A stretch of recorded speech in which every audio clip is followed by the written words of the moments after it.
We're preparing for round 2 of the conference. This is a big game for both teams. We're at home.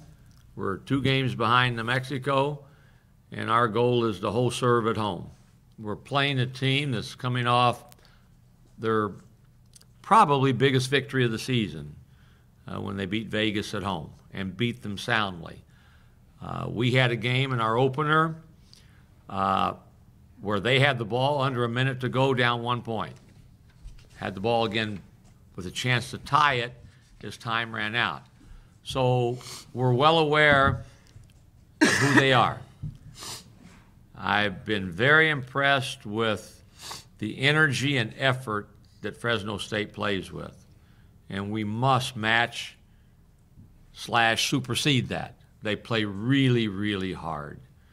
And our effort must be superior to that. Our crowds have been great. We're going to need the crowd. But this is like every conference. If you're prepared to play, you'll have a chance if you play well. If you don't play well, home or away, it doesn't matter. You're probably not going to win. So our goal is to come out with great energy and play as hard as we can and as smart as we can. Any questions? Steve, there's a lot of expectation when you talk about this season. Sorry, I started hearing about this season before last season. Were the expectations too high, or is it too early to even say? Well, I'm not sure what the expectations were of others, but our own expectations are to win. And I hear what you're saying. A year ago, it was almost like, well, we may not be this good this year, but wait till next year.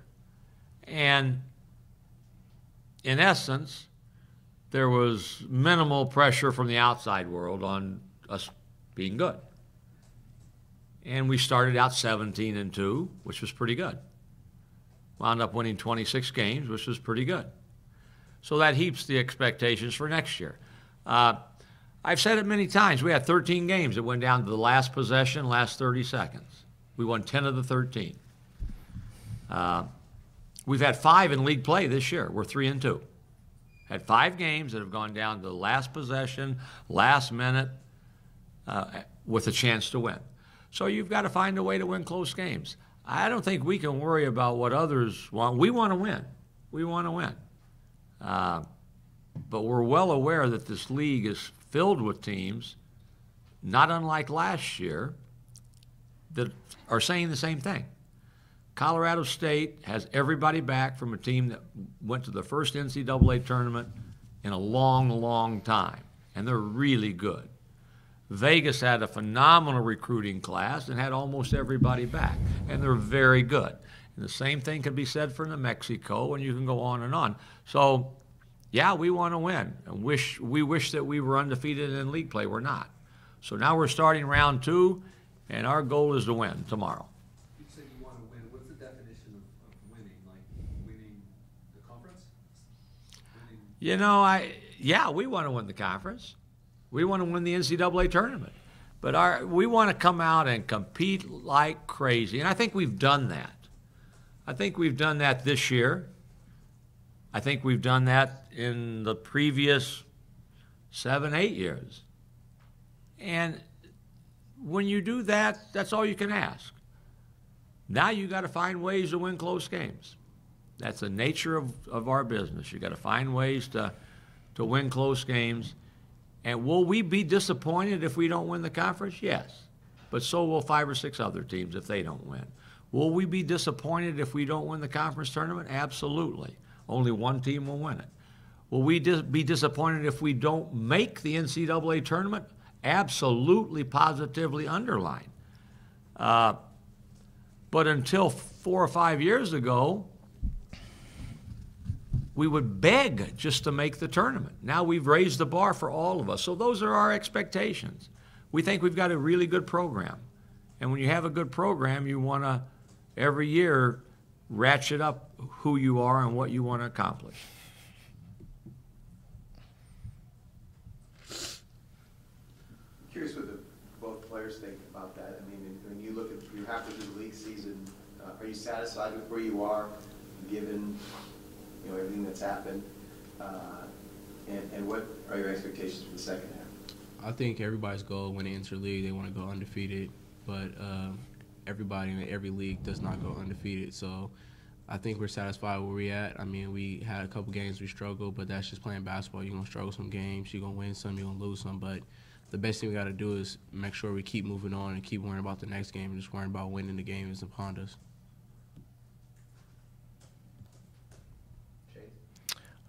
Just to, like Jamaal said, I mean, going into the season, you want to win the conference and the conference tournament. But as time go on, you're not going to probably play like you wanted to play or have the outcome. Only thing you can just focus on is the next game and the next thing, and that's what we just continue to do. Just keep on looking forward. I think I can add to that too. Again, I don't think any of us are, quote, satisfied. Jamaal said satisfied. I don't think he really meant that. I think, we want more. We want more for who this program is all about and what we represent. But the fact is we've got 3 conference losses. And that's where we are right now. I wish that we had 1, 2, 3 fewer losses, but we are 5-3. So what we've tried to do is really teach from the film, learn from the film, say these are the reasons why we were really good here, here, and here. These are the slips that we've had. And if you don't learn from that, you're going to have more slips. So hopefully we will learn from it. I think all of us know that we've got the hardest second half of the schedule. We play the 3 contenders on the road. The teams that were talked about preseason as the 3 most likely to win a championship other than ourselves. And we've got Colorado State, Vegas, and New Mexico, all 3 on the road. Vegas has got all 3 at home. So that adds to the stress. Did you guys, the players, feel that, last year it was like, well, man, this team, we'll see what happens coming off 34-3, but they're young and not beat that team next year, the 12-13 season, that's going to be really good. Did you guys hear that? Did you guys feel that? No, not at all. I approach every season feeling that we're going to be real good. I approach every season feeling that we could be 34-3 like it was, and sometimes I wish that no times that we ever lose. Like, I always want to be a winner. I don't really expect any games I come into saying, well, we're projected to lose, so if we lose, it's okay. That's not good. I don't think Chase said it said. For sure, the same. Last year, coming into not saying we listened to it, but everybody was just talking about what not good of a team we was going to be and what rebuilding we was going to rebuilding we were going to have to do the next year. But having that season, like Jamaal said, just going into that season, I thought we was going to be as good as we was the season before. And that's what we showed in the beginning of the season and the end. And I just look at every season just different from my freshman year. Every team and every year is just different. It's a different experience with different players and people. And just say it's a different experience each year. Did the results of last year, knowing you guys were going to be a year older and have more better players, did that raise your expectations for this year? I'm not saying it raised my expectations. I'm just saying it's going to be easier because we have more bodies. It's going to be easier in practice, getting breaks and stuff. Just being more depth than we were a year before. I mean, last year we really played with 7 players and 10 with the needs he had and him being a trooper and a soldier and playing. I mean, just adding more bodies and adding more players like JJ and DP that played 1 year of college, just make it easier all around. Coach, when the team is without its starting point guard, I think the average fan looks at the situation and goes, okay, without their primary ball handler, the quarterback, the offense, but it goes beyond that. There's defensive matchups. Referee has to scoot over or rotate over, effects out. You might run the outlet and stuff like that. Can you go into detail at all and just how big a deal not having that point guard out there and how much it really affects the game? I've said this before. It doesn't matter. It doesn't matter what I say. We didn't have him for those games. We still feel as if we're good enough to find a way to win. If I want to talk kind of along the line that you're saying, it affects a lot of things. Yeah, it does. And your point is very well taken. Whereas before it was a no-brainer, we could very easily say, okay, this guy's going to match up here. Now it's harder to say, okay, who's going to guard who to start the game. So that adds to it. And I think we're no different than Oregon. How about Oregon when they had their point guard go out with a foot injury? They were rated 9th in the country, and now they've lost 3 straight games without him. It has an impact. How about Duke when they lost their guy? It affects you. But if you talk about it, now you're building in an excuse as to why we can't play as well because we don't have Xavier Thames. That should not be the case. Next man up. You got to have that next man pop up, and if we're as good as we think we are, then that next man will pop up and we'll find a way to be successful. All that being said, I hope he plays tomorrow. Jamaal, can you talk about Fresno as a team and what they really bring? Fresno, they're gonna bring a lot of energy to the table. They play real hard. I want to say they have their opponents turn the ball over at best in this league. The defense pressure is always pressuring the ball, and they just like to play real hard. And their coach got them playing real well right now. Coming off a win against UNLV, they're gonna come in here looking to get another win against us. It seems like they just play harder than other teams, and they're gonna come out with a lot of energy because last game was a close game, only losing by 3, and them having the lead with probably 2 minutes to go. So I think they're gonna come in, play harder than us, try to play harder than us, and we just gotta match their intensity and just listen to our coaching staff and just run our stuff, and let's let them. MRI. He's had all sorts of things. Right now, he says feels like he's going to try to play tomorrow. How much, we don't know. He still has not done anything full force live since New Mexico, which will be, I think, 2 weeks tomorrow. So it'll be interesting to see how, if he does go, how he'll be able to adjust to the speed of the game, having not done much for 2 weeks. But he says right now that he feels better. He'd like to try it.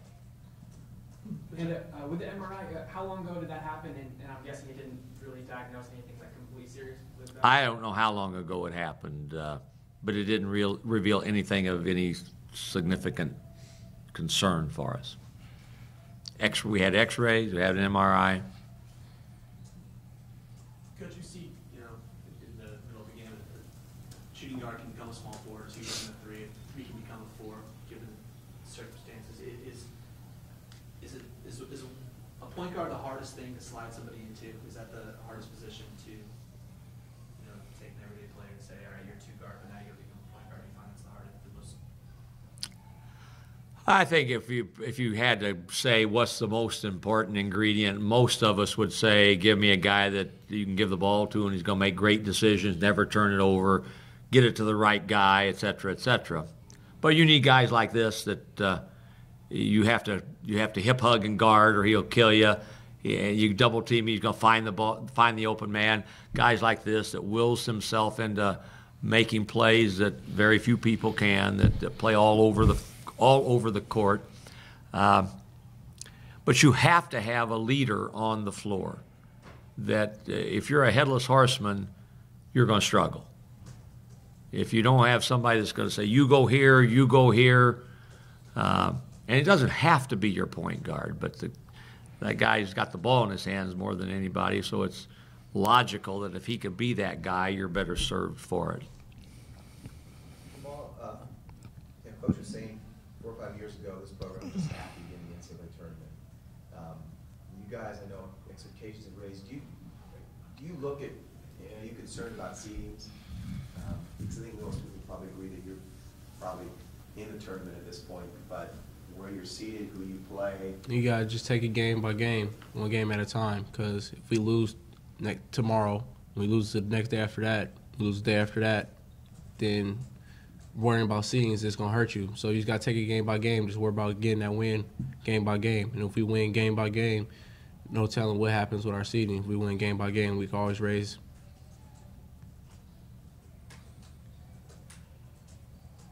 Coach Fisher, with the new NCAA academic requirements that are going to take place in 2016, I read a stat that said that as of now, 40% of men's basketball players would be ineligible if that stat, if the regulations were in place now. How scary is that for men's basketball? You mean 40% of the teams? Yeah. I haven't read the stat. We've got great academic support. We've got conscientious student athletes. And yet, some of the things that we have to live with on that APR standard don't make sense. And I've tried through the head of the APR committee, and I'll give you one example, and that's the transfer student. If you transfer from San Diego State to another school, we're penalized, even if you're a straight A student. I shouldn't say even if you're a straight A student. There's a very high GPA you can have and you're not penalized that very few are able to have. But if you leave solely, and usually kids leave because they are not playing enough. I think they put that rule in to penalize you if you ran kids off. And I think that's something that needs to be looked at and changed some way, somehow. And that's affected us. We've got 2 kids that have left. They went elsewhere, eligible to be on scholarship, the following year play, and we lose a point as a result of that. So I think everybody's concerned about it. We've moved it up from 9:30 to 9:40, effective as we speak. So it's an issue for every program everywhere, and I think if they kind of really looked at it and say, okay, who's graduating kids that stay, that there could be a better way to look at it. But as we know now, the NCAA champion from 2 years ago is not playing in the tournament this year, and the APR is still 9:30. This is on the old standard, and it will get more difficult. That got it? Okay, thank you.